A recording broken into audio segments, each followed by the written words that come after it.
Exosome treatment for eye injuries. Exosomes are small vesicles released by cells that contain proteins, RNA, and other molecules. They play an important role in cell-to-cell communication.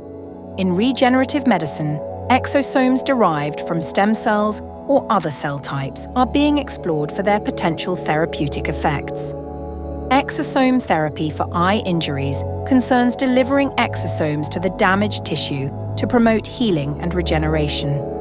These exosomes can stimulate cell growth, decrease inflammation, and enhance tissue repair. Exosome treatment for eye injuries involves isolating exosomes from donor cells, optionally loading them with therapeutic cargo, and administering them to the injured eye via injection or topical application under local anesthesia.